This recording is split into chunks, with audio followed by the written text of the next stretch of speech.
What's up, YouTube? Prepping Ohio here. I want to talk to you all today about portable alternative energy. Now this, what you're looking at right there, is a solar panel that I built.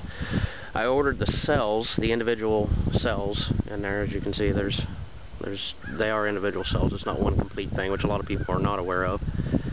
I ordered those, put them together, and well, right now this is a 6-volt panel at 20 watts. And if you can see that, that is the amount of voltage we're getting. We're getting 6.24 volts direct current, of course. This little system is the first time I've ever really messed with solar. I just kind of wanted to see what I could do. I didn't want to, spend thousands of dollars on something that I'm really going to screw up. This would be great in a raw situation, or shit hit the fan, whatever, because it's light, and the batteries are relatively light also. This could easily be stuffed in a large bug-out bag, or, you can carry it on your side or whatever, put a strap around it. Now, the only downside to this, obviously, is that they're very, very fucking delicate. They're comparable to Pringles potato chips. Now, you gotta solder the wires on the back, that goes from one panel to the next, back, front to back, front to back, front to back, and then of course it jumps across and goes back. This is the same thing as stacking 0.5 volt batteries all the way around. It's so fucking delicate. Now, when I ordered this little kit, it came with 2 extra cells.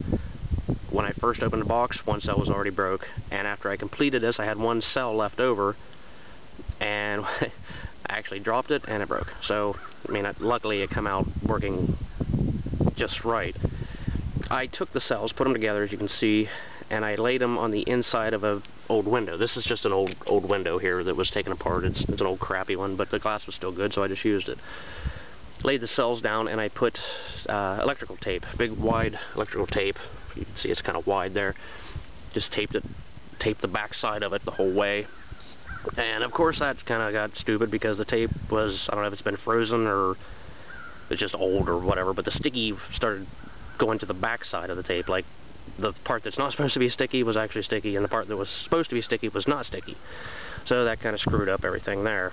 But anyway, this is my first attempt at building a solar panel. It works. And again, as you can see, we are at 6.19 volts there, direct current.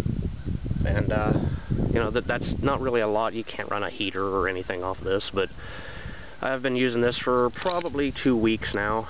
I have 2 6-volt lights that used to be, they're called headlamps. It's like what coal miners wear, or coon hunters, the little light that straps onto a hard hat or onto your head or whatever, so you can have hands-free. Well, those just was the only bulbs that I could find that were 6 volts. I took those, wired them in parallel, and it runs all night. And, it doesn't put off a lot of light, but we don't have to leave the light on in the kitchen anymore. We got this. In the morning, we get up and turn it off. There's also another thing that I got here. Let's walk up here. Yes, I'm on my roof. This is where all my stuff is.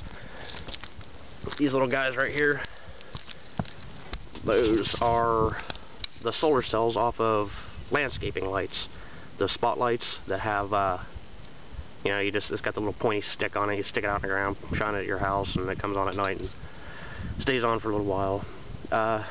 One was not enough to run all night. They have 3 LEDs in them, and I've taken one of these apart, and there's a 1.5 volt AA battery that's rechargeable. It's a solar battery. So I took 2 of them, and I wired them in parallel, and I'm still not getting all night. I can get probably 6-7 hours, and in Ohio, at February, you don't have that much daytime. You have a lot of nighttime, so maybe that's part of it. Maybe it'll change in the summertime. This was just a little experiment I had with it.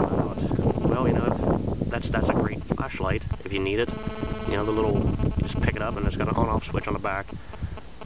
You just stick it out in the ground and charge the batteries, and whenever you need it at nighttime, say if you have to run your bug-out shelter, you can just pick it up and go. And that works, it works pretty good. Final thing for today, portable energy here, portable lighting. This little rechargeable light. It's got a little crank on it. It's got 3 LEDs on it. They're pretty bright. There's the option of 1 or the option of all 3. There's a little crank Let me see if I can get it. Well, I can't get it open with one hand. But anyway, there's a little crank you can see. You spin it. Everybody's probably seen these somewhere. But this one, something that was neat about this is it come with a little cigarette lighter adapter. And they advertise that you can plug your cell phone into this. And this little end here plugs into the bottom of that. And you crank it. I haven't tried it with anything like that yet, and I don't know if it's actually gonna be worth a crap. You know, you may end up having to crank for 2 hours to get, you know, whatever out of your cell phone. But you know, that's an option. It's portable. It's a little generator, and it's a hell of a lot easier than dragging a big ass heavy generator to your bug out shelter. I mean, nobody's gonna really want to spend $2,000–3,000 on a real good generator and then take it out and sit in the middle of the woods and never look at it and hide it and pretend that you don't have it until you actually need it. You know, if you can do that, that's good, but most of us now can't. But yeah, this is little options that we have. Something you might want to think about. Thanks for watching. Leave your comments and go ahead and rate me. This is Prepping Ohio. Later.